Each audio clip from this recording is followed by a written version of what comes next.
So wie man sieht, sind wir in Peru angekommen.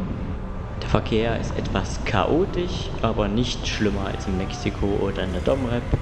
Und ja, so bahnen wir uns den Weg zu den ersten Sehenswürdigkeiten.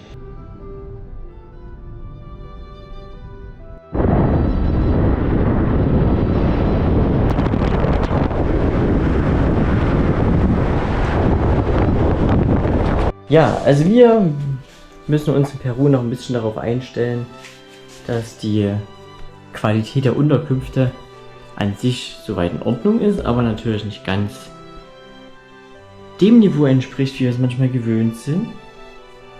Und ja, Sally hat gerade mein Bett abgezogen, weil auf der Decke waren quasi Hundetapsen. Und jetzt haben wir hier noch einen Mitbewohner gefunden. Ja. Das macht die Kamera nicht, das ist ein... Wir sind in Peru angekommen, mussten uns erstmal ein bisschen zurechtfinden. Es ist tatsächlich ein bisschen anders, als wir uns vorgestellt haben. Quasi hier alles tatsächlich ein bisschen ärmer als gedacht, ein bisschen heruntergekommener als gedacht. Aber wir haben natürlich trotzdem unseren Weg fortgesetzt. Oh, wir können uns ein Tretboot holen. Und wir suchen jetzt hier quasi eine kleine Oase mitten in der Wüste. Und ja, hier geht es ganz schön weit hoch. Wir müssen mal gucken, wie weit wir heute das hier treiben wollen. Ja. Ich bin noch für ein Foto. Ist eigentlich ein sehr schöner Drohnenspot. Mal gucken. Wir gehen weiter auf unserem Weg. Die Düne hinauf.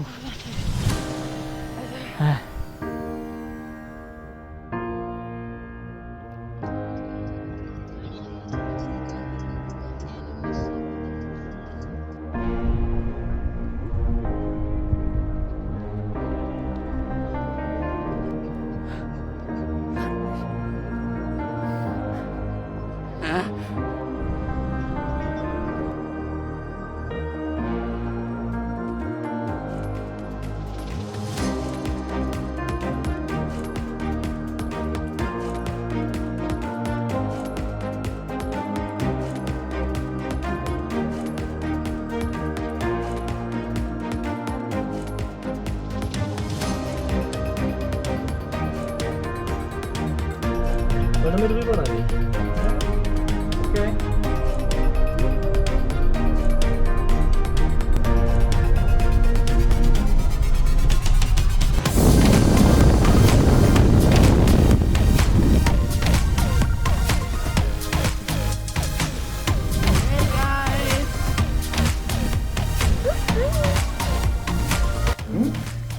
Wir hatten eine angenehme Nacht in hier einem kleinen hübschen Hotelzimmer.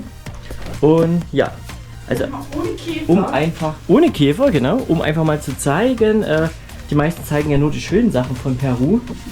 Also landschaftlich ist es vielleicht noch schön, das werden wir sehen. Aber tatsächlich sind wir ein bisschen überrascht. Ja, also ja, die Hunde sind süß, aber hier wohnen wirklich Leute.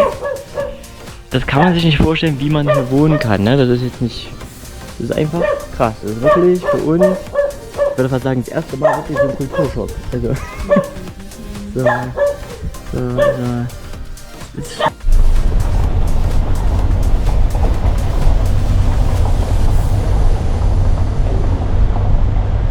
Sally ist auf der Suche nach Souvenirshops. Dann sind wir gleich nochmal diese spezielle Straße.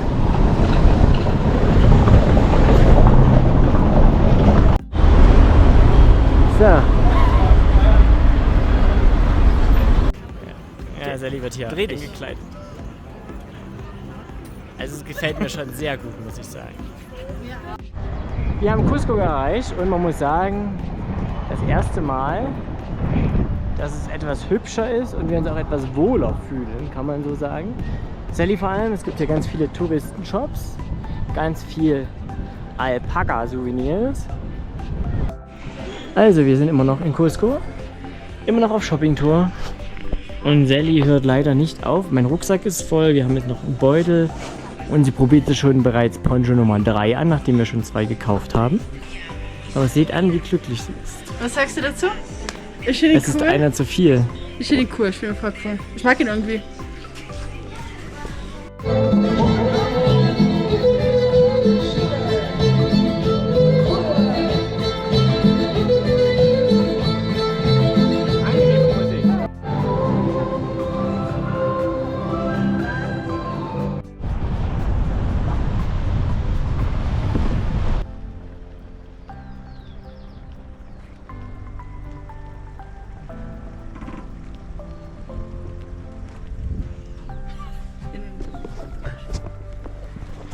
Hey.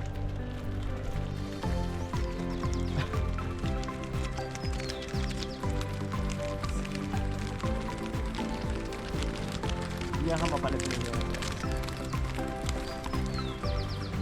Hallo. Hallo. Hallo.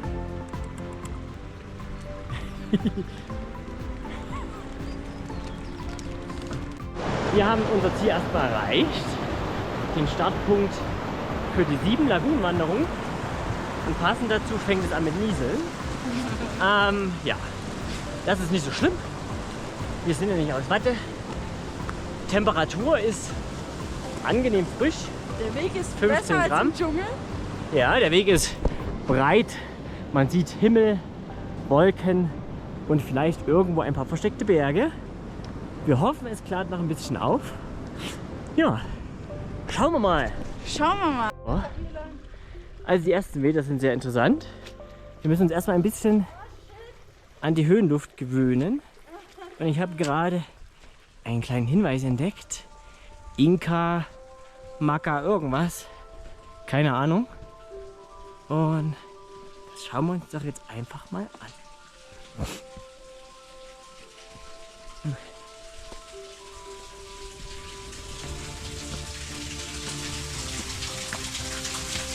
Abgefahren.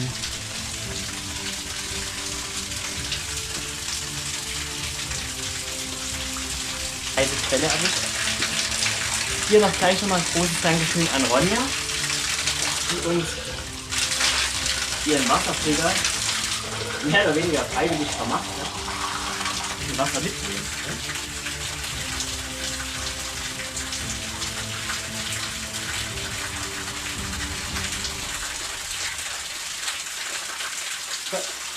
Und Wasser ist gefiltert.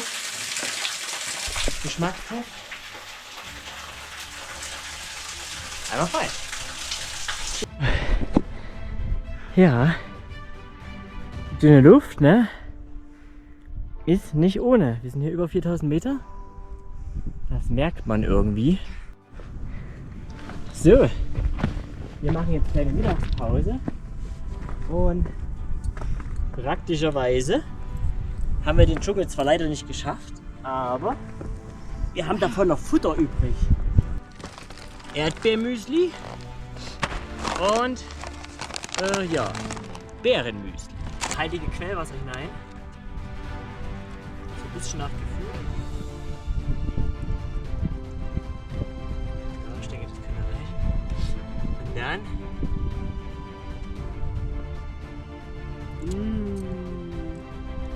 wird das hier. Vielleicht nochmal versteckte Werbung hier. So. Ja. Wieso? Ist okay. Möchtest du Erdbeer oder Beere? Ich nehme Erdbeer. Ich glaube, Erdbeer hat mir letztes Mal am besten geschmeckt. Okay. Oder musst länger warten, dann wird es auch pampig. Und?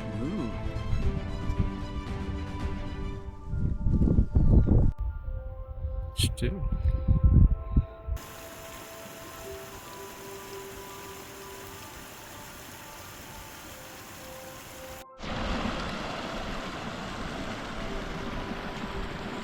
Also wenn man ehrlich ist, der Wanderweg ist hier so relativ. Wir haben ja keine Ahnung, ob wir richtig sind. Weg der 7 Lagunen heißt es. Wir haben noch keine gefunden. Ach, gefalle ich ihn gar nicht. Ja.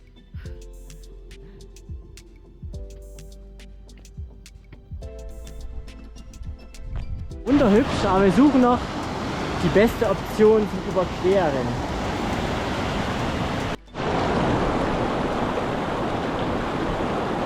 Wir haben den Hauptweg langsam gefunden.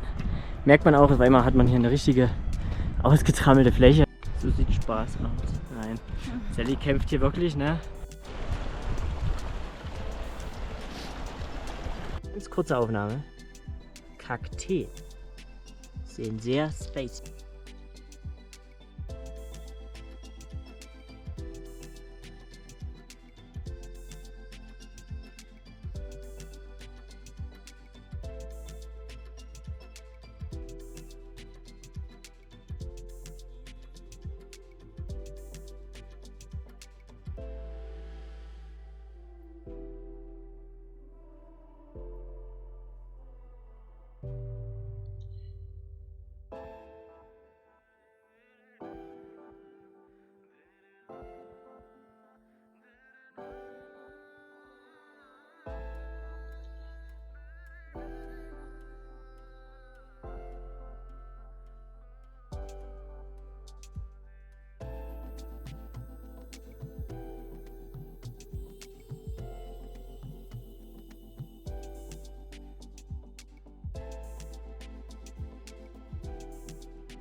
Was macht die denn da?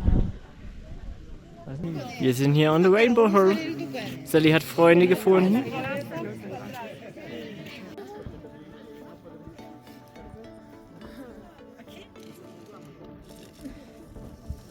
Der Schamane. Aneignung. Das ist kulturelle Aneignung, ja. Das ist heute ganz schön. Ich wollte einfach mal genießen. Ja, wir sind jetzt hier Rainbow Mountain angekommen. Wie ihr seht, wir sind nicht die Einzigen und die Pilgerwanderung. Instagram vs. Reality. Yeah. Ja. Letzte Worte.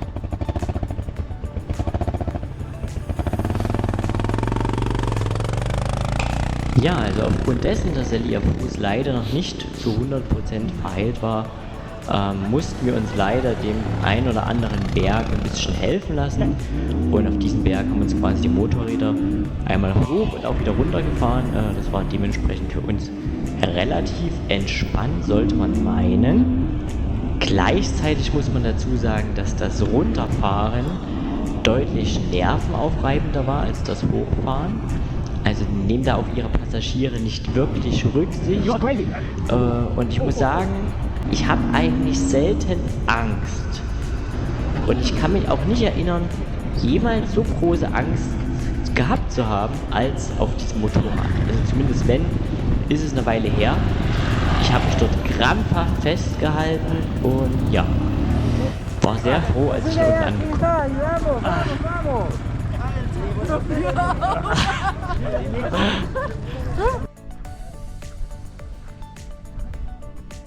Wunderhübsch.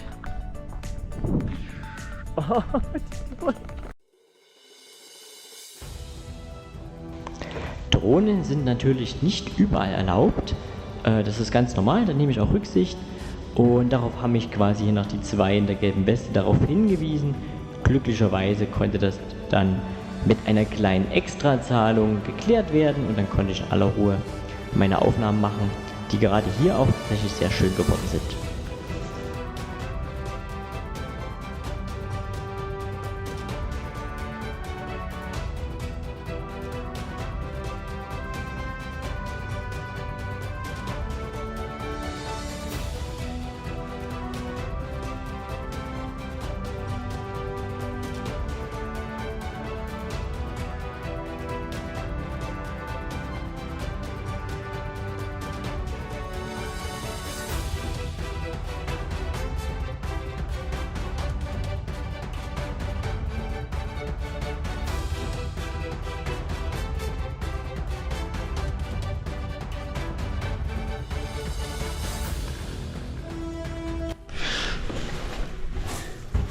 Bisschen Ordnung, ey. Sagen wir mal so, die offene Cornflakes-Packung ist für die Bergstraße Perus nicht geeignet. So, Wetter ist heute nicht ganz so prickelnd.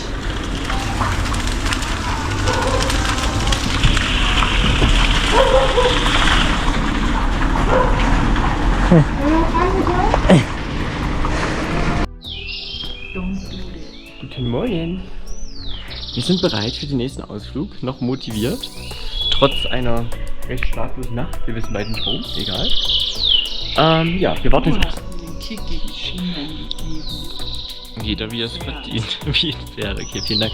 Wir warten auf unseren Abholservice und dann geht's zur Lagune.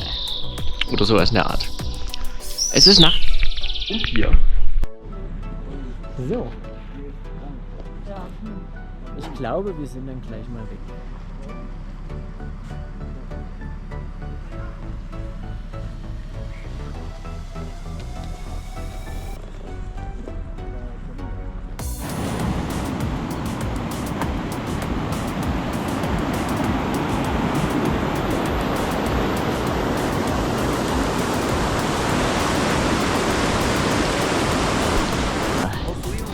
Das Gefährt wird vorbereitet. Der Motor in Kürze gestartet. Alle Gelenke nochmal geschmiert und Sally ist jetzt froh, dass sie gleich nicht mehr weiterlaufen muss. Ja, wir stecken immer noch in einer Nebelwolke fest. Deswegen hat sich Sally fürs Pferd entschieden und ich werde genötigt, auch ein Pferd zu nehmen. Das arme Tier. Aber ja.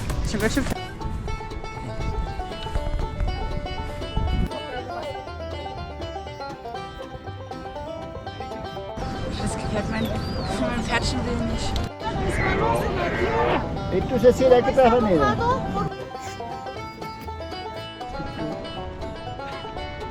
Es ist ungewohnt, aber der Kleine macht es hier sehr tapfer. Wie fühlen Sie sich? Geht tatsächlich.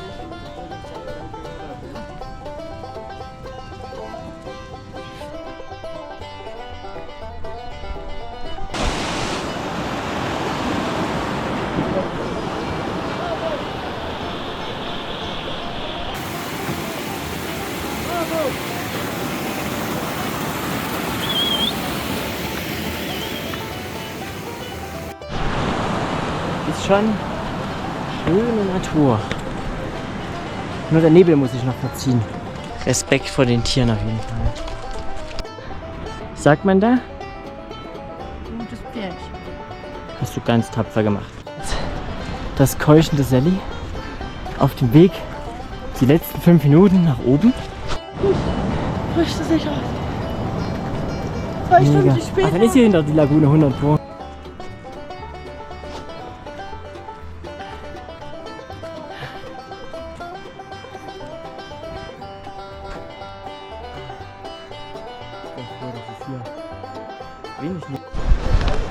Ah, so schön, ne? Unsere kleinen Helfer auf dem Weg zurück, um die nächsten dicken Touristen nach oben zu tragen.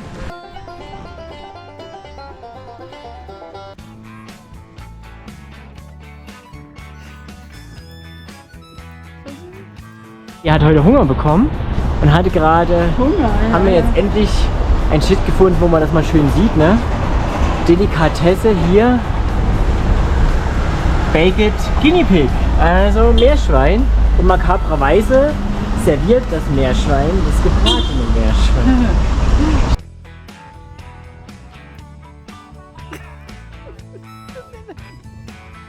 Das jetzt auch.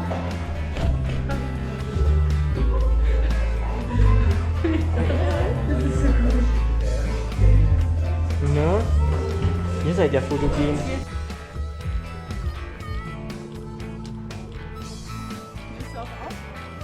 Ja.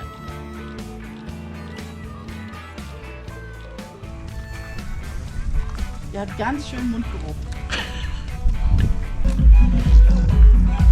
Oh, da haben wir einen. Oh, die Alpaka-Farm mitgenommen. Attacke, alle auf sie. So ist das Video eingestellt. Ich mach Bilder, alles gut.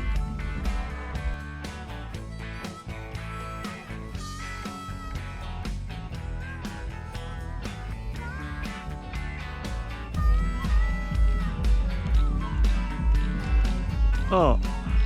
Das geht mich aber auf. Dafür habe ich nicht bezahlt. Ja.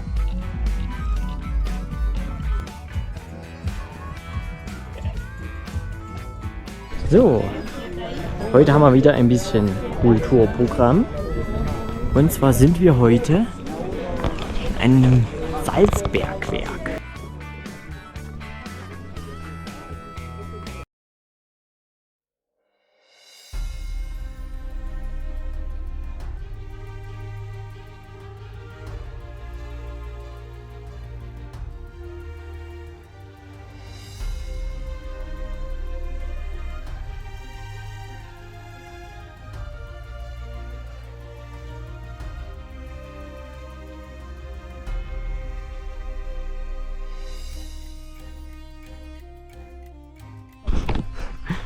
So, auf den Spuren der Inkas, bevor es am Morgen zu Machu Picchu geht. Was den Inkas? Weiß ich nicht, sage ich einfach. Von wem soll es denn sonst sein?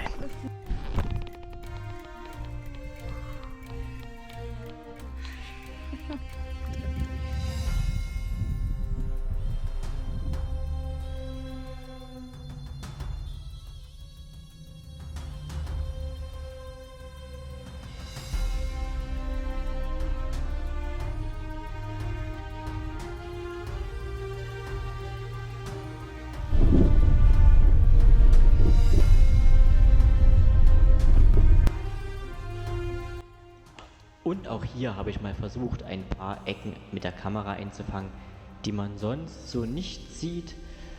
Wie gesagt, teilweise keine Dächer, keine Fenster, schon etwas anders. Wir auf unserer 7-stündigen Autofahrt Richtung Machu Picchu.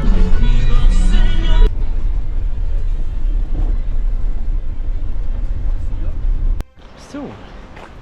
Wir haben unsere 7-stündige Autofahrt hinter uns und sind jetzt schon mal grob auf dem Weg Richtung Machu Picchu. Heute nur zur Unterkunft und morgen dann geht's rauf zum Tempelino.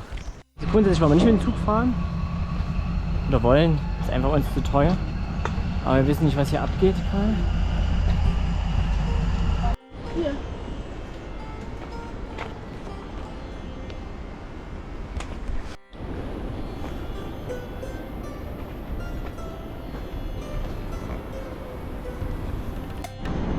Muss man vertrauen.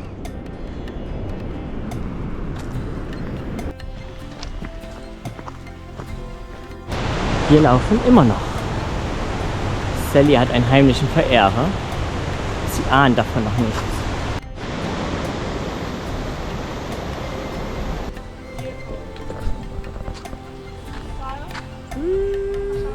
Nina?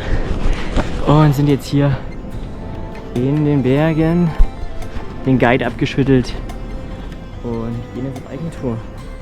Die Stadt versteckt sich noch vor unseren Augen. Noch sieht man nicht viel, außer dass wir hier in luftiger Höhe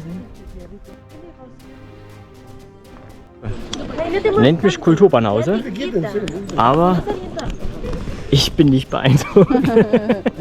Also, versteht mich nicht falsch, ja, es ist natürlich spektakulär, so ein Ding auf dem Berg zu bauen, aber ich habe schon hübschere Burgen gesehen. Okay, was sehen Sie?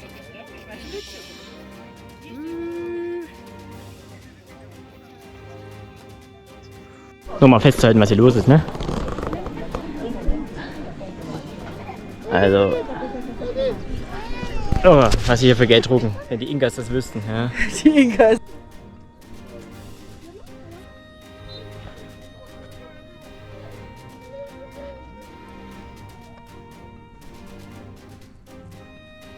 Unglaublich, was hier los ist. Also, ich wusste schon, warum ich es weggelassen hätte. So. Das ist hier einfach nur Masse und Money für ein paar Steine. Muy bien.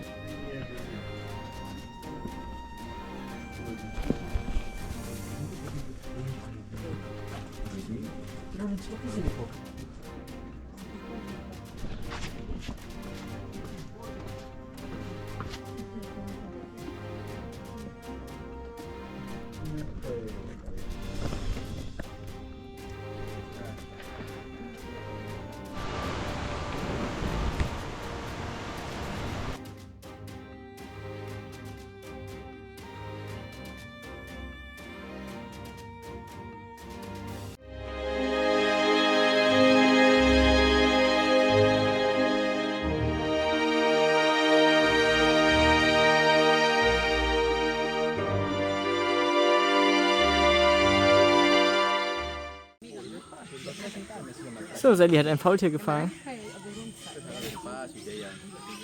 Ja, das heißt,